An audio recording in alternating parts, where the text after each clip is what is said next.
Bonjour et bienvenue sur Algomius.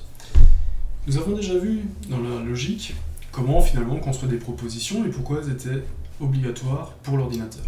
Il fallait que les propositions puissent être évaluées à vrai ou à faux pour que l'ordinateur puisse s'en servir dans les conditions, que ce soit dans les boucles ou dans les structures si alors sinon. On avait vu dans un deuxième temps aussi avec le calcul des prédicats comment est-ce qu'on pouvait finalement arriver d'un énoncé qui n'était pas forcément une proposition, comment arriver à le modifier en donnant des informations sur la variable qui le concernait pour pouvoir quand même le transformer en proposition, pour pouvoir l'évaluer.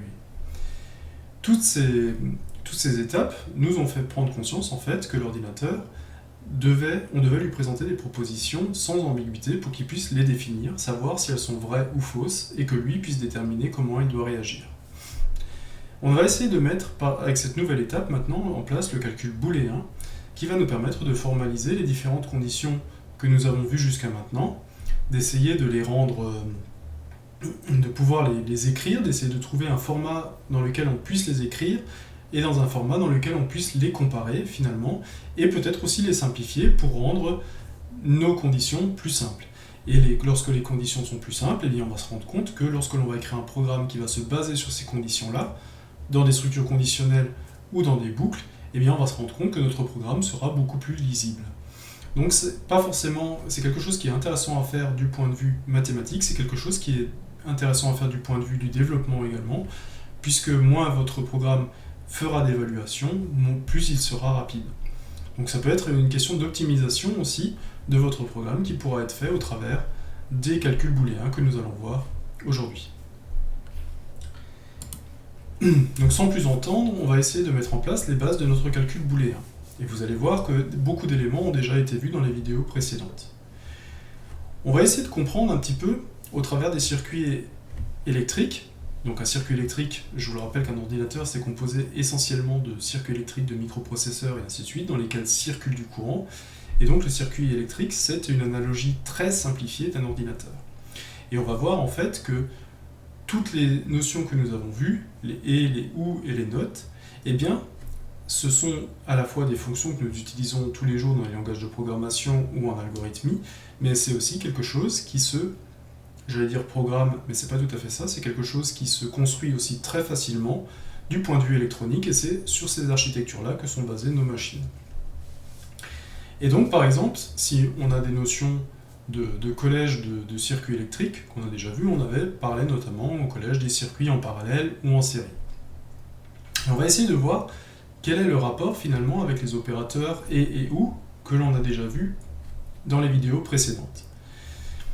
Si on utilise un circuit électrique simple, on ne va pas faire de grands circuits, il n'y aura pas de transistors, pas de matériel compliqué, on va se limiter à un générateur et on va se limiter à des interrupteurs qui allument une ampoule. Donc c'est vraiment les circuits électriques que vous pouvez avoir chez vous. Un interrupteur allume une ampoule. Ok, il y a une source de courant quelque part, il y a un interrupteur, il y a une ampoule. Si jamais le circuit en série, on mettait par exemple deux interrupteurs en série, on se rend compte que pour que le circuit soit fermé, il faut que les deux interrupteurs soient actionnés. Pour l'instant, les deux interrupteurs sont ouverts, donc le courant ne peut pas aller jusqu'à la lumière. Pour que le circuit soit fermé, il faut effectivement que les deux interrupteurs soient fermés. Si un seul est fermé, eh bien le courant ne passe toujours pas puisque c'est l'autre qui sera ouvert qui va provoquer une cassure dans le circuit. Et donc, si on voulait représenter ce schéma avec une table de vérité, on se rendrait compte que j'ai représenté 0 qui est la valeur de l'interrupteur qui est ouvert, 1 l'interrupteur qui est fermé. Donc j'ai un interrupteur 1 et un interrupteur 2. Si les deux interrupteurs sont ouverts, bien entendu la lumière n'est pas allumée. Si l'interrupteur 1 est ouvert mais que l'interrupteur 2 est fermé, la lumière n'est toujours pas allumée puisque je vais avoir une cassure dans mon circuit. Si l'interrupteur 1 est fermé mais que l'interrupteur 2 est ouvert, pareil, mon circuit n'est pas fermé et ma lumière ne s'allume que quand les deux interrupteurs sont actionnés. C'est pas quelque chose qui vous rappelle déjà une notion qu'on a déjà vue. En fait, vous vous rendez compte que cette table de vérité est très proche finalement de la table de vérité du et logique. On avait la proposition il fait beau et il fait chaud, en fait on s'était aperçu qu'on ne faisait quelque chose seulement si les deux propositions étaient remplies en même temps. Et là c'est exactement la même chose, pour que la lumière s'allume, il faut que les deux interrupteurs soient fermés en même temps. Un seul ne suffit pas à fermer le circuit. Cette fois-ci, si on s'amuse à monter les deux interrupteurs en parallèle, comme je l'ai fait dans le circuit ici, qu'on garde le même principe, 0 est un interrupteur ouvert, 1 est un interrupteur fermé, on se rend compte cette fois-ci qu'on est sur quelque chose de très différent. Si les deux interrupteurs sont ouverts, effectivement la lumière ne s'allume pas, puisque mon circuit n'est pas fermé. Par contre, si j'ai l'interrupteur 1 ou l'interrupteur 2 qui est fermé, ou alors si j'ai les deux, là on se rend compte que la lumière va s'allumer, puisqu'il y aura une continuité dans mon circuit. Qu'est-ce que ça veut dire tout ça? Ça veut dire que si les deux interrupteurs sont ouverts, je n'ai pas de lumière. Pour tous les autres cas, j'ai mon ampoule qui s'allume. Et là, encore une fois, si on veut faire une analogie avec ce qu'on a déjà vu, on se rend compte qu'on se retrouve avec la table de vérité de l'opérateur OU. Quand on disait « il fait beau » ou « il fait chaud », eh bien, si j'étais dans une condition ou dans l'autre, ou alors dans les deux, eh bien, je faisais ce qui était dans mon bloc d'instructions. Donc là, on se retrouve avec deux circuits qui finalement nous montrent comment on peut, de manière électronique finalement, simuler un « et » logique, et nous avons aussi vu comment est-ce qu'on pouvait simuler un « ou » logique de manière électronique.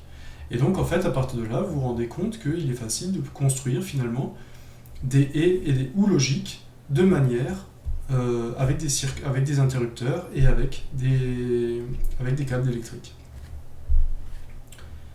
Intéressant. Donc, on a vu les opérateurs logiques et les circuits électriques, finalement, partageaient les mêmes tables de vérité. Là, et en fait, on peut écrire finalement, on peut réutiliser nos opérateurs logiques pour nous expliquer ce qui s'est fait dans le fichier, dans les circuits. La lampe s'allume si l'interrupteur est fermé et l'interrupteur 1 est fermé. C'est ce qui se passe dans le montage en série. Dans le montage en parallèle, la lampe s'allume si l'interrupteur est fermé ou l'interrupteur 1 est fermé. Vous voyez qu'on retrouve carrément les notions d'opérateurs logiques que nous avons déjà vues dans les vidéos précédentes. Cette fois-ci symbolisées sous forme de circuit. Et donc en fait, c'est la même notion qui va se retrouver dans les deux cas. Ce qui est intéressant aussi, c'est qu'on se rend compte qu'il est donc tout à fait possible d'utiliser des éléments de logique, donc c'est-à-dire les différentes et, le ou, les non, les opérateurs, pour représenter un circuit électrique. On peut schématiser un circuit électrique grâce à des opérateurs logiques. Ok, donc maintenant, comment est-ce qu'on va formaliser ça? Comment est-ce qu'on va écrire ça pour que ce soit compréhensible? C'est quelque chose qu'on va voir dans la suite. Donc le calcul booléen, il va se baser sur quoi? Il va se baser sur des opérations booléennes. Donc nos interrupteurs fonctionnent un petit peu comme des variables booléennes. Il peut avoir que deux états ou deux valeurs, 0 ou 1. On avait dit que par exemple la valeur 0 c'est quand l'interrupteur était ouvert, donc il ne laissait pas passer le courant. On avait dit que la valeur de 1 c'était quand l'interrupteur était fermé, et donc il laissait passer le courant. Donc deux états pour notre interrupteur, exactement comme nos variables booléennes. Est-ce que l'analogie s'arrête ici? On va voir que non, que les opérateurs peuvent s'appliquer également dessus. Le montage en série traduit la nécessité d'avoir tous les interrupteurs à 1 et est appelé produit booléen. On avait vu que dans le montage en série, il fallait que tous les interrupteurs soient fermés pour que la lampe s'allume. Donc c'est une conjonction de fermeture. Et le produit booléen s'écrit tout simplement, j'ai écrit que ma lampe ne s'allume que quand j'ai I1, on va utiliser le produit I2. Donc quand j'ai le produit de I2 par I1. Ok. Le montage en parallèle, quant à lui, traduit la nécessité d'avoir au moins un des deux interrupteurs à 1 pour que la lumière s'allume. Et donc là, cette fois-ci, on a une somme booléenne. Là, on a notre lumière qui s'allume seulement si on a I2 plus I1. Donc un des deux va nous permettre justement d'allumer la lumière. Donc ces deux opérations, on va les détailler maintenant par la suite, qu'on va mettre en place dans le calcul booléen, qui sont le produit booléen et la somme booléenne. Alors on va voir que, effectivement, le produit et la somme, ce sont des choses que l'on fait déjà depuis très longtemps avec des nombres décimaux, avec des nombres entiers. Là, lorsque les calculs sont sur des nombres booléens, on va avoir quelques spécificités qu'on va détailler. On va encore revenir sur un dernier opérateur, qui est la négation, puisque la négation, c'est aussi quelque chose qu'on avait déjà vu dans les opérateurs logiques. On va voir qu'on est aussi capable de faire une négation dans un circuit électrique. La négation, qu'est-ce qu'on essayait de faire? On essayait de représenter l'inverse, finalement, de la proposition. C'est ça qu'on essayait de faire, pour l'instant, dans le calcul des propositions. Comment est-ce qu'on peut le représenter avec un circuit? Eh bien, on pourrait tout simplement le représenter avec un interrupteur qui aurait été monté à l'envers. C'est-à-dire que de base, l'interrupteur laisse passer le courant. Donc, quand l'interrupteur est censé être fermé, la lumière s'allume, et quand on actionne l'interrupteur, en fait, l'interrupteur actionné coupe la lumière. Donc en fait, ce serait carrément un interrupteur qui aurait été monté par l'envers. Donc la lampe est allumée de base, et en actionnant l'interrupteur, la lampe s'éteint. Donc le principe est vraiment d'obtenir l'état contraire de l'état que l'on voudrait avoir. Et on va retrouver la table de vérité ici, du note qu'on avait tout à l'heure. Donc on va essayer de formaliser ça avec l'algèbre de Boole. Donc l'algèbre de Boole tient son nom de son inventeur, George Boole, qui finalement s'est attaqué à la logique bien avant que les ordinateurs fassent leur apparition. Et donc en fait, vous voyez que la logique finalement c'est pas quelque chose qui est intimement lié à l'ordinateur, c'est peut-être plus l'ordinateur qui a été bâti grâce à la logique. Il faut peut-être plutôt voir ça dans ce sens-là. Donc comment est-ce qu'on définit l'algèbre de Boole? Eh bien tout simplement, ça va se définir avec des variables booléennes qui ne peuvent prendre que les valeurs 0 ou 1. Si vous avez déjà programmé, vous savez qu'il existe des variables du type booléen, qu'on déclarait de temps en temps du type bool, par exemple, qui ne peuvent prendre que les valeurs 0 ou 1. On va essayer de pouvoir faire des opérations aussi avec ces variables-là. On va mettre l'addition booléenne en place, qui va se baser sur la table de vérité du OU logique. On va avoir le produit booléen, qui va être cette fois-ci sur la table de vérité du et logique. Et on va utiliser ce qu'on appelle la complémentation, ou la négation booléenne, qui en fait va repartir de la table du non logique. Enfin, on va utiliser des valeurs 0 ou 1, qui vont nous permettre justement d'être des éléments neutres ou des éléments absorbateurs par rapport à comment on va les utiliser. Enfin, il est possible, comme en algèbre classique, d'utiliser des signes de priorité opératoire, comme les parenthèses, pour pouvoir dire quelles sont les opérations qui doivent être faites avant les autres. Donc là, je ne reviendrai pas beaucoup dessus, parce qu'effectivement, les parenthèses s'utilisent comme dans n'importe quelle algèbre classique. Alors, les propriétés de l'algèbre de Boole, eh bien en fait on avait déjà démontré au niveau des propositions les propriétés des opérateurs logiques et ou et non. Et en fait on ne va pas les redémontrer ici, elles sont dans la vidéo sur les propositions, et donc on peut considérer que comme on utilise des opérateurs qui ont les mêmes tables de vérité, eh bien on a toujours les propriétés qui sont vraies. C'est-à-dire que l'addition et la multiplication sont commutatives. Qu'est-ce que ça veut dire? Si vous avez A et B, c'est la même chose que si vous avez B et A. Les deux opérateurs peuvent commuter. L'addition et la multiplication sont associatives. Ça veut dire que si vous avez A plus B plus C, vous pouvez d'abord faire B plus C ou vous pouvez faire d'abord A plus B. Ça ne change rien. La multiplication, pareil. Et l'addition et la multiplication sont distributives l'une par rapport à l'autre. Ça veut dire que si vous avez A plus B fois C entre parenthèses, eh bien ça va vous donner A plus B fois A plus C. Et ainsi de suite. Donc ça, c'est des propriétés qu'on avait déjà démontrées sur les opérateurs et, ou et non, et on va pouvoir les réutiliser parce qu'on a vu en fait que les opérateurs booléens, la somme booléenne et le produit booléen étaient finalement basés sur les tables de vérité des opérateurs logiques que l'on avait déjà vus. Alors on va essayer de mettre en lumière des choses un petit peu nouvelles, et on va s'intéresser aux valeurs 0 et 1 et voyons leur spécificité. Alors, c'est exactement pareil qu'en algèbre classique. 0 et 1 représentent en fait des valeurs connues. Là où par exemple vous avez une valeur x ou une valeur a qui va pouvoir varier puisque c'est une variable, la valeur 0 et la valeur 1 sont finalement les chiffres de notre algèbre booléenne. Si par exemple, quand vous êtes en base 10, par exemple, vous utilisez les chiffres 0, 1, 2, 3, 4, 5, 6, 7, 8, 9. Là on a une algèbre booléenne, on est en base 2, donc on n'a que les chiffres 0 et 1. Et on va voir que le 0 et le 1 ont en algèbre booléenne des choses, des propriétés que nous allons mettre en valeur. Alors si on s'intéresse un peu aux valeurs 0 et 1, on va voir quelles sont leurs spécificités. Alors 0 est l'élément neutre de l'addition, c'est-à-dire que 0 plus A égale à A plus 0 égale à A. On va essayer de comprendre tout cela au travers, encore une fois, de l'analogie avec les circuits. On est cette fois-ci sur une addition booléenne, 0 plus A, et on va essayer de prendre, donc on avait dit que l'addition booléenne, c'était le montage en parallèle. L'addition booléenne, c'est-à-dire que j'ai un interrupteur A, un interrupteur B, soit j'ai A qui est actionné, la lumière s'allume, soit j'ai B qui est actionné, la lumière s'allume, soit j'ai les deux qui sont actionnés et la lumière s'allume. Ok. Qu'est-ce que ça veut dire ici? Qu'est-ce que ça veut dire 0 plus A? Eh bien tout simplement, ça veut dire que j'ai ici mon interrupteur A, qui peut être soit ouvert, soit fermé, et j'ai ici mon interrupteur qui est à 0. Donc c'est-à-dire que j'ai un circuit sur lequel je sais que mon interrupteur 0, lui, restera toujours ouvert. Lui, il est toujours ouvert, et là j'ai mon interrupteur A.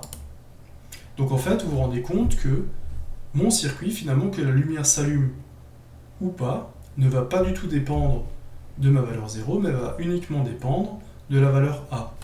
Et c'est pour ça qu'ici j'ai écrit que 0 plus A égale à A plus 0 égale à A. C'est-à-dire en fait que comme j'ai mon interrupteur qui est toujours ouvert, celui qui vaut 0, en fait, la table de vérité ne va absolument pas dépendre de cet interrupteur. Lui sera toujours ouvert. La seule chose qui va m'intéresser finalement, ça va être l'état de A. Ok, donc 0 est l'élément neutre de l'addition. Donc 0 est l'élément absorbant pour la multiplication. Donc là c'est pareil, on va essayer de reprendre l'exemple de notre tableau. Cette fois-ci on est sur de la multiplication, donc on est sur notre montage en série. Ok, même principe. Là j'ai un interrupteur A, là j'ai un interrupteur qui est toujours à 0. Ok. Donc qu'est-ce que ça veut dire? Là, ça veut dire que j'ai un interrupteur A qui peut potentiellement être actionné ou ne pas être actionné. Et là, j'ai un interrupteur 0, donc c'est-à-dire un interrupteur qui est fixe et qui ne sera jamais actionné. Donc ça veut dire que dans ce type-là de circuit, en fait, je ne pourrai jamais allumer ma lampe. J'ai un interrupteur qui ne sera jamais actionné, peu importe finalement quel sera ce que va faire l'interrupteur A à côté. Mon circuit sera toujours ouvert. Et c'est ce que traduit justement cette propriété, 0 fois A égale A fois 0 égale 0. Puisqu'en fait, peu importe la valeur de A, je sais que mon circuit sera ouvert. On va s'intéresser maintenant à l'élément 1. Donc l'élément est l'élément absorbant pour l'addition 1. Pour l'addition, 1 plus A égale A plus 1 égale 1. Là aussi, on va reprendre notre schéma sur l'addition. Donc l'addition, je vous le rappelle, c'est le schéma en parallèle. Cette fois-ci, qu'est-ce qui va se passer? On a un élément A, une variable A, qui peut prendre la valeur ou ouvert ou fermé, et on a une variable qui est, on a ici notre interrupteur qui est forcément A1. Donc on va essayer de le représenter un petit peu différemment. On va dire que cet interrupteur, finalement, il est toujours fermé.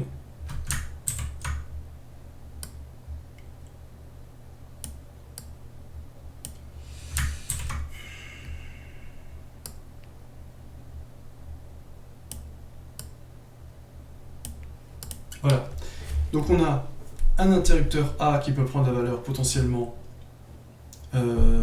ouvert ou fermé, et on a d'un autre côté, dans notre circuit en parallèle, un interrupteur où on sait qu'il est actionné, qu'il est toujours fermé.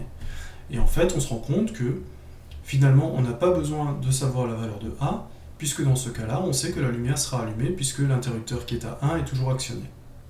Donc on n'a pas besoin de déterminer la valeur de A. Et c'est ce que ça nous dit ici, c'est que 1 plus A égale A plus 1 égale 1. Finalement, on n'a pas besoin de connaître la valeur de A, on sait que l'interrupteur qui est déjà à 1 ferme déjà notre schéma en parallèle, et on n'a pas besoin de la valeur de A. Donc ça dépendra plus de la valeur de A que la lumière s'allume ou pas. Donc on sait que 1 est l'élément neutre pour la multiplication, une fois A égale 1 fois 1 égale A. Là aussi, on va essayer de voir pourquoi. On va reprendre notre schéma de la multiplication, qui est le montage en série.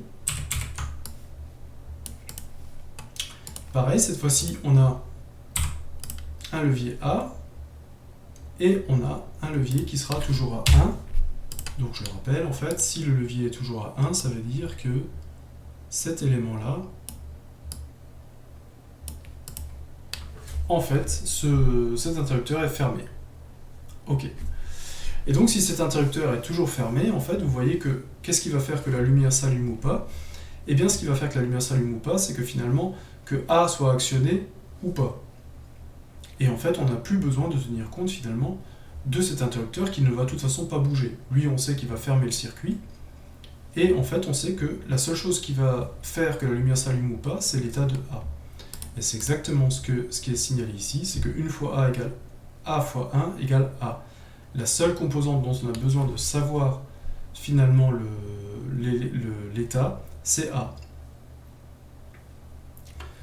Et donc la complémentation de 1 est 0, et la complémentation de 0 est de 1. La complémentation, c'est l'inverse, et donc effectivement que vous vous rendez compte que l'inverse de ouvert, c'est fermé, l'inverse de fermé, c'est ouvert. On ne va pas non plus passer du temps là-dessus. C'est quelque chose qui me paraît assez trivial. Hein. Ok. Alors, la complémentation possède aussi certaines propriétés. Effectivement, si vous avez A et vous additionnez son opposé, vous vous retrouvez avec 1. Si vous avez A et que vous additionnez avec son opposé, que vous multipliez avec son opposé, vous avez 0. Ça peut se comprendre également sous forme de circuit. On va le voir. Si par exemple on reprend l'exemple, je vais déjà commencer avec l'addition.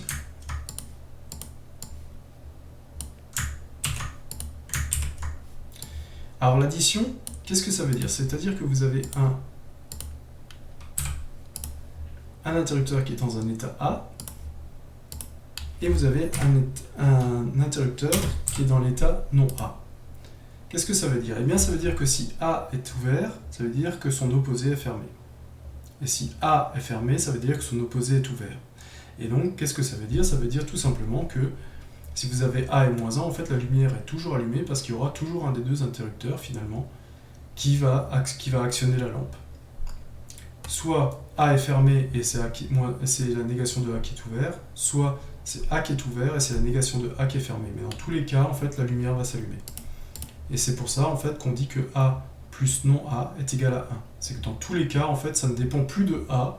Dans tous les cas, en fait, possible et imaginable, je vais avoir ma lumière qui est allumée. Et ça ne dépendra plus de A. Le deuxième cas, cette fois-ci, avec le produit, on va se rendre compte que c'est exactement le même principe. C'est comme si les interrupteurs, en fait, étaient reliés entre eux. On a finalement A, et on a finalement la négation de A. Qu'est-ce que ça veut dire dans l'addition? Ça veut dire que si A, l'interrupteur est ouvert, ça veut dire que moins 1 est fermé. Donc ça veut dire qu'on a un interrupteur ouvert et que la lampe ne s'allume pas. Si on a A qui est fermé, eh bien on aura moins A qui est ouvert. Et donc là, encore une fois, l'interrupteur, la lumière ne s'allumera pas puisqu'il y aura un des interrupteurs qui sera ouvert. Et donc c'est exactement ce qu'on essaie de montrer là, c'est que A multiplié par son inverse va donner 0, puisqu'il n'y a aucun cas, finalement, où la lumière va s'allumer. Soit vous aurez A qui est fermé et donc moins A qui est ouvert, et donc là, pas de lumière, soit vous aurez A qui est ouvert et la négation qui sera fermée, mais là, encore une fois, il y aura un interrupteur d'ouvert, donc on sera sur 0. On peut aussi expliquer la propriété en se représentant des propositions liées à des individus. On estime par exemple que A, c'est la proposition la personne a moins de 30 ans. Ok ? L'inverse de cette proposition, donc l'inverse de A, serait la personne à 30 ans et plus. Okay, c'est vraiment l'inverse de la proposition. Et on voit en fait cette fois-ci que si on additionne la possibilité que la personne a moins de 30 ans et la possibilité que la personne a 30 ans et plus, en fait, on a recouvert 100% du spectre et toutes les personnes se trouvent dans le cumul de la personne à moins de 30 ans et la personne à plus de 30 ans. Logique. Si maintenant on essaye d'avoir à la fois la personne à moins de 30 ans et à la fois la personne à plus de 30 ans, là par contre on arrivera à ne pas trouver d'individu qui correspond à ça. On n'a pas d'une personne qui est à la fois moins de 30 ans et à la fois plus de 30 ans. Et donc c'est exactement ce qu'expriment de nouveau ces propriétés du dessus. C'est-à-dire que si on additionne A et son inverse, on obtient 100% du spectre, on obtient la totalité des informations. Si on essaye de recouper A et son inverse, eh bien on se rend compte qu'on arrive sur 0, c'est-à-dire qu'on n'a pas une personne qui a à la fois moins de 30 ans et plus de 30 ans. Donc encore une fois, on peut visualiser ça de façon très différente. On peut le visualiser avec un circuit, on peut prendre des propositions, leur donner des valeurs, et on arrive toujours à retrouver ces propriétés-là.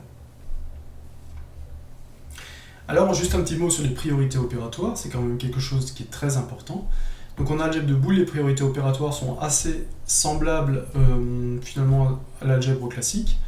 On commence d'abord par faire ce qui est entre parenthèses, puis on applique d'abord la négation, enfin on applique la multiplication, et en dernier lieu, l'addition.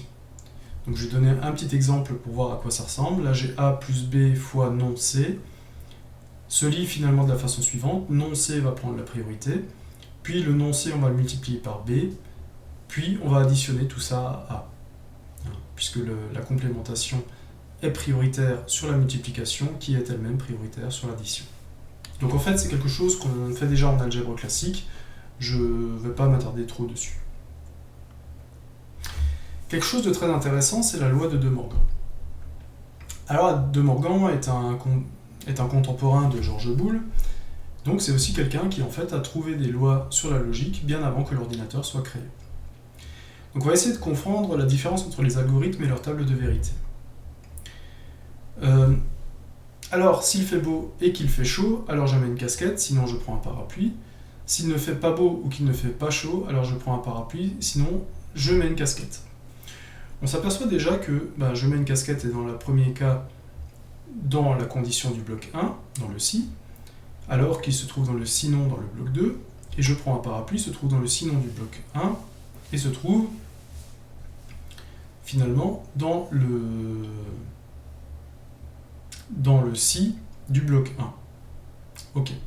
Alors pourquoi je veux qu'on compare ce genre de choses? Parce qu'en fait on se rend compte qu'on part sur les deux mêmes conditions, ici et là, et on va essayer de voir un petit peu comment est-ce que pourrait finalement décrire ces conditions. Alors on avait fait déjà, lors de la vidéo sur les propositions, on avait fait une petite fonction qui nous permettait de calculer finalement toutes les propositions. Cette fois-ci on en a deux. On va prendre la proposition A et la proposition B, et on va leur faire prendre toutes les valeurs true et false. Donc j'ai plus de proposition C. Et on va essayer de comparer finalement les différentes propositions que je donne ici. Alors, il fait beau, alors on va peut-être l'appeler comme ça, alors hop. On va prendre fait beau, qui va prendre successivement les valeurs true et false, et on va prendre les valeurs fait chaud, qui va prendre successivement les valeurs true et false. Donc là, on va avoir un tableau de 4 lignes qui va nous sortir les différentes entités. Ok. Ce qu'on va écrire dans le premier, c'est que on a écrit s'il fait beau et qu'il fait chaud.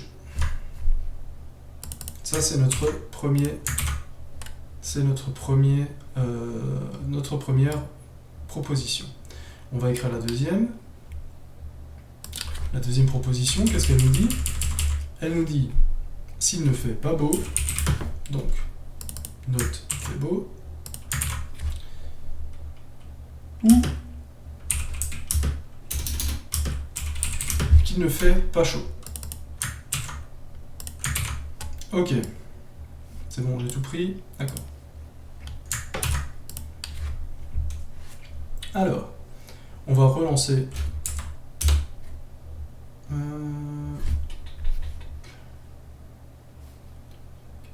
Ah oui, je n'ai pas terminé ma parenthèse. Alors on se rend compte finalement qu'on arrive exactement sur l'inverse l'une de l'autre. Vous voyez que là, l'évaluation de fait beau et fait chaud Là j'ai true, et pour la deuxième j'ai false, false, true, false, true, false, true. Et donc ça voudrait dire tout simplement que si je mets un note de cette proposition, là je vais arriver à trouver une égalité.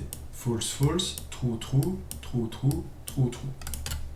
Alors qu'est-ce que j'ai fait dans ce petit schéma? J'ai repris ma fonction qui permettait de parcourir justement les différentes...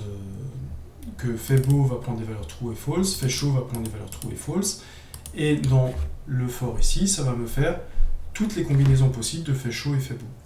J'ai évalué fait beau et fait chaud, et j'ai évalué not fait beau or not fait chaud. Et vous voyez que je suis arrivé à trouver une équivalence entre les inscriptions, et vous avez vu maintenant l'équivalence que je suis arrivé à mettre en place, c'est que not fait beau et fait chaud est égal finalement, est équivalent à not fait beau or not fait chaud. Et ça, c'est ce qu'a mis en lumière en fait De Morgan pour nous montrer qu'il y a différentes façons d'exprimer la même condition.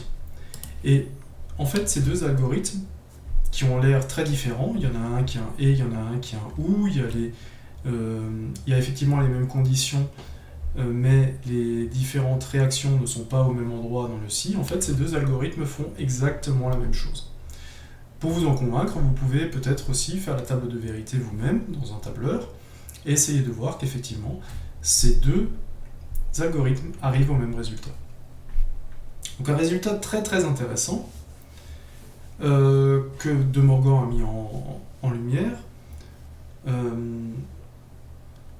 Donc, il fait beau et il fait chaud est la négation de il ne fait pas beau ou il ne fait pas chaud. Et donc, comme c'est la négation, ça nous permet justement de trouver une équivalence. Donc, il fait beau et il fait chaud est égal à non, non. Donc là, en fait, j'ai mis la négation sur l'autre. Il fait beau ou non, il fait chaud. Ce qu'on peut traduire, pour généraliser le cas, c'est que si on a la négation de deux propositions reliées par un ou, en fait, c'est équivalent à la négation de la première proposition et la négation de la seconde.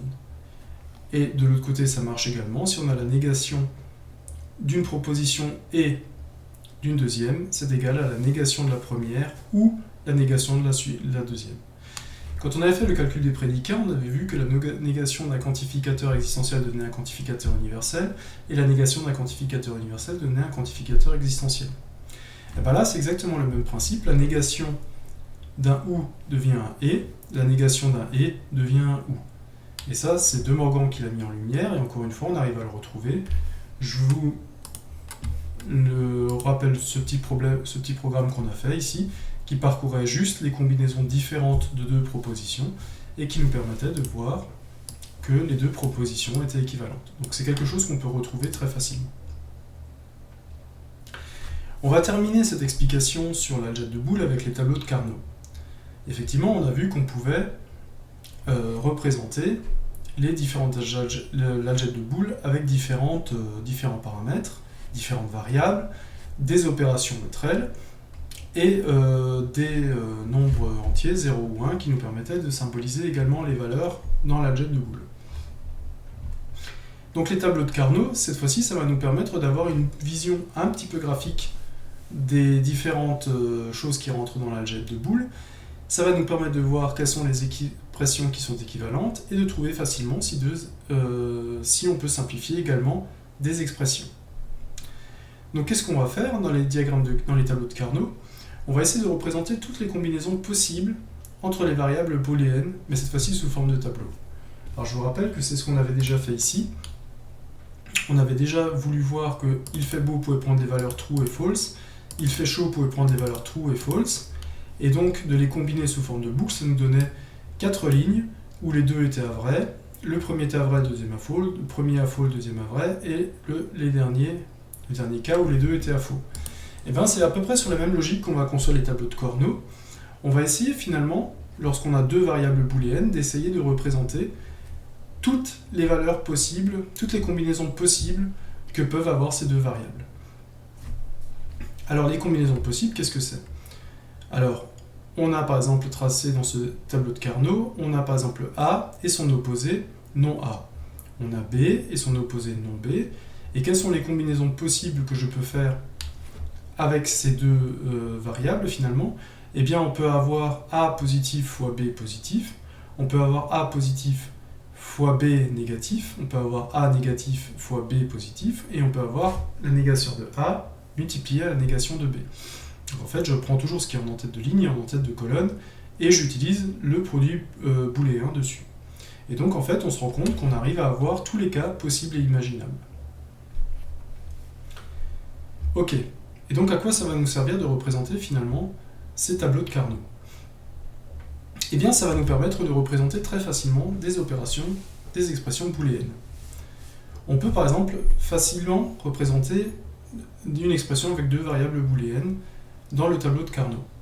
Par exemple, j'ai non A plus B, et bien comment ça va se traduire? Eh bien j'ai non A, donc j'ai mis en jaune toute la ligne qui correspond à non A, et j'ai mis plus B, toute la ligne qui correspond à la colonne B. Et donc on va se rendre compte que non A plus B, ça correspond à ces trois cases. Ok. Et si on a le même principe, on va essayer de représenter d'autres diagrammes. Alors je vais essayer de reprendre mon diagramme de Carnot que j'ai mis ici. Donc j'ai A et B.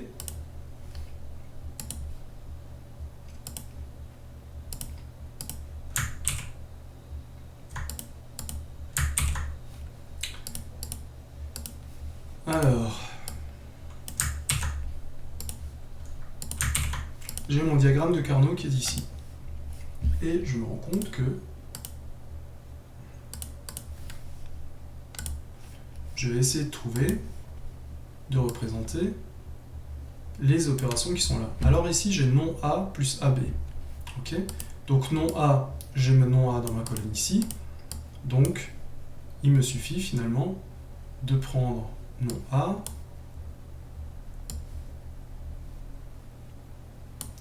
non A, je le colle en jaune, plus AB.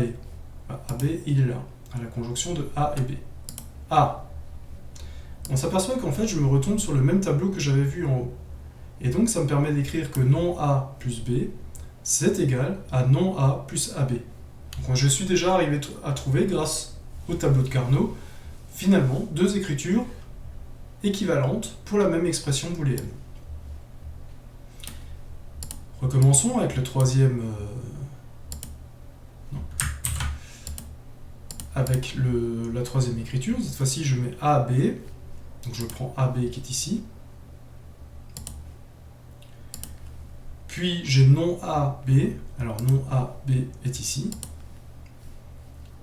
Plus non A, non B qui est ici. Ah, disons, je suis encore retombé sur le même tableau. Ça veut dire que AB plus non AB plus non A, non B est aussi une forme qui est équivalente à non A plus B. Et donc, vous voyez en fait que le diagramme de Carnot va nous permettre de comprendre assez rapidement quelles sont finalement les écritures en algèbre de boules qui sont équivalentes. Et à partir du moment où elles seront équivalentes, eh bien vous voyez aussi qu'il y en a qui ont des formes plus simples que d'autres. Non A plus B est une forme qui va par exemple être beaucoup plus facile à écrire dans un langage de programmation quand vous allez devoir programmer une condition plutôt que d'écrire AB plus non A, B plus non A, non B. Si je reprends par exemple les prédicats que j'avais, il fait beau, il fait chaud, là j'avais par exemple non il fait chaud, donc il fait pas chaud, mais il fait beau. Non il fait chaud ou il fait beau, donc très facile à écrire, alors que là j'aurais par exemple il fait chaud, il fait beau, ou il fait pas chaud, il fait beau, ou il fait pas chaud, il fait pas beau. Donc vous voyez en fait que les tableaux de Carnot et la simplification des expressions booléennes vont vous permettre aussi de simplifier largement les conditions que vous allez utiliser dans vos différents programmes. Donc très important finalement d'arriver toujours à la forme la plus simple possible et la plus compréhensible. Alors avec trois variables, ça se complique naturellement un petit peu, mais l'idée est toujours la même, c'est qu'on essaye de représenter finalement tous les cas de figure possibles et imaginables, tous les cas que l'on peut avoir. Exactement comme on l'a fait avec les différents petits programmes sous Python qui nous donnaient les décompositions de chacun des valeurs de variables. Donc les tableaux de Carnot peuvent contenir plus de 2 variables, cependant il devient difficile de lire les tableaux de plus de 4 variables, ça commence à être un petit peu compliqué à lire. Un tableau de 4 variables va déjà nous donner un diagramme de Carnot, un tableau de Carnot de 4 sur 4. Au-delà, ça va commencer à être compliqué à lire, et surtout pour faire des travaux de simplification. Donc vous voyez que quand on utilise 3 variables, par exemple, on va garder le même principe de tous les cas possibles. On a A et B qui, A n'a pas changé, on a toujours la première ligne qui est A positif et A, la deuxième ligne qui est A, l'inverse de A. Et cette fois-ci, c'est les variables B et C, on a pris toutes les combinaisons de B et C possibles. Donc C et B, les deux en positif, C positif, B en négatif, C négatif, B positif, et C négatif, B en contraire, non C et non B. Et donc, encore une fois, j'écris dans chacune des cases ce qui est en intitulé de ligne, que je multiplie par ce qui est en intitulé de colonne. Et donc, en fait, ça me donne toutes les combinaisons possibles. On avait vu qu'avec une variable booléenne, on avait 2 valeurs vraies ou faux. Si on en avait 2, on en avait 4. Si on en avait 3, on en avait 8. Le jour où on en aura 4, on en aura 16. Et puis le jour où on en aura 5, on en aura 32, et ainsi de suite. Donc ça monte toujours en puissance de 2. Donc avec 3 variables, on se retrouve avec 8 combinaisons différentes, comme on l'avait constaté, avec la recherche des propriétés. Donc maintenant, dans ce tableau, on va pouvoir représenter des expressions à 3 variables. Exemple, ACB plus AC non B plus non A non C B plus non A non C non B. Qu'est-ce que j'ai fait ici, tout simplement? C'est que j'ai pris ACB, donc ACB, ça correspond à la première case. AC non B, eh bien, ça correspond à la deuxième case. A non C B, non A non C B, ça correspond à cette case-là. Non A non C B, ça correspond à cette case-là. Ok. Maintenant, essayons de voir comment est-ce qu'on pourrait simplifier cette expression grâce au diagramme de Carnot. Alors, on va essayer de rechercher des motifs qui sont communs. Alors, les motifs communs, comment est-ce qu'on va les trouver? Et bien souvent, on va les trouver sur des cases contiguës, mais c'est pas forcément, ça dépend de comment vous aurez fait votre tableau de Carnot. Là, par exemple, vous voyez que j'ai le motif AC. Donc j'ai le motif AC, lui, AC se retrouve 2 fois dans mon tableau. AC se retrouve là, et AC se retrouve là. Ok? Et c'est les seules fois. Là, j'ai non AC, non AC, A non C, A non C, non A non C, non A non C. Donc j'ai ce motif AC qui est ici, et donc en fait, je vois que tous les motifs AC sont en jaune. Et donc en fait, je peux considérer, je vais me prendre un notepad,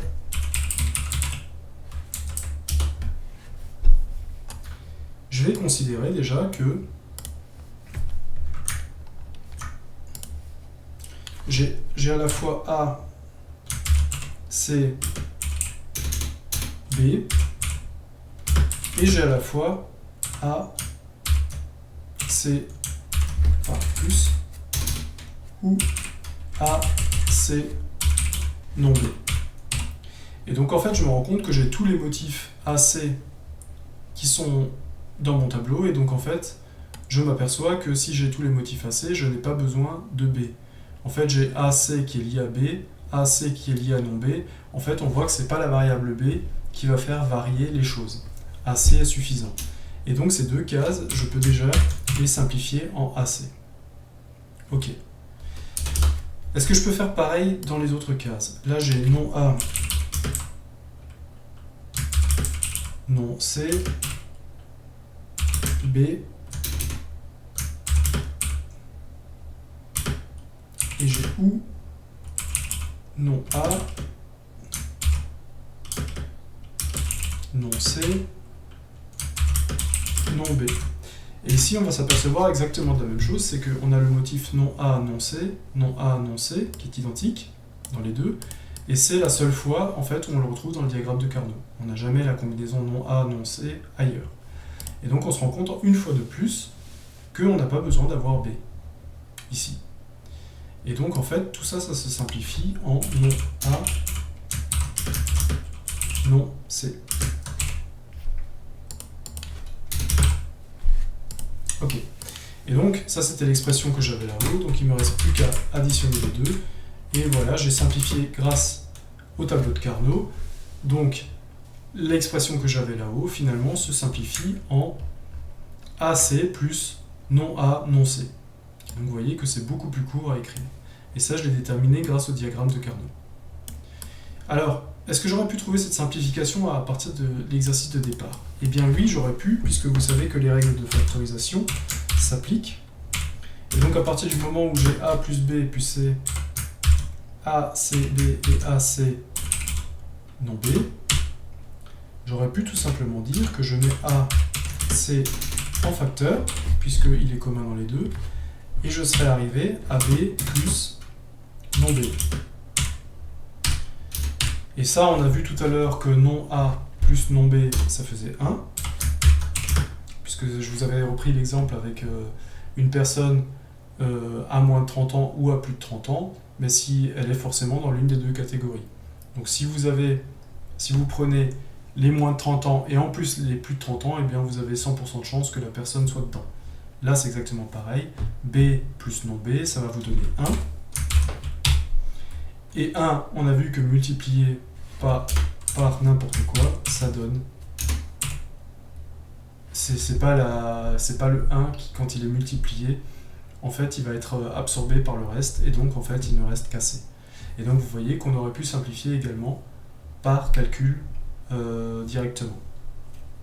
Et on peut faire exactement la même chose avec le reste des termes, puisqu'on peut factoriser par non A, non C.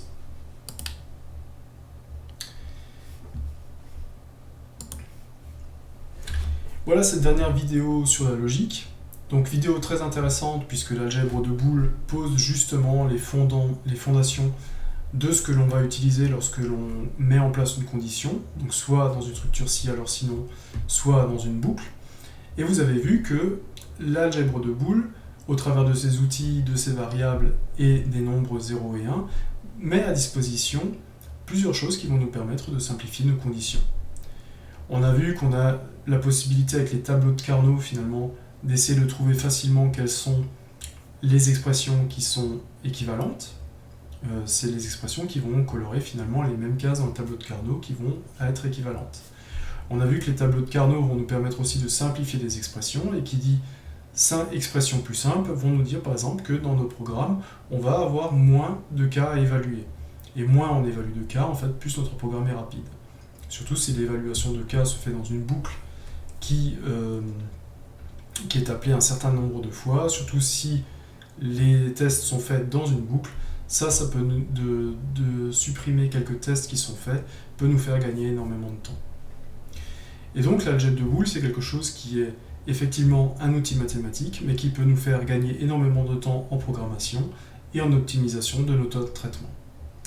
Donc là, on a terminé le sujet sur la logique, et donc je vous donne rendez-vous à bientôt pour l'exploration, continuer à explorer finalement l'univers des mathématiques qui vont nous permettre de simplifier notre façon de programmer.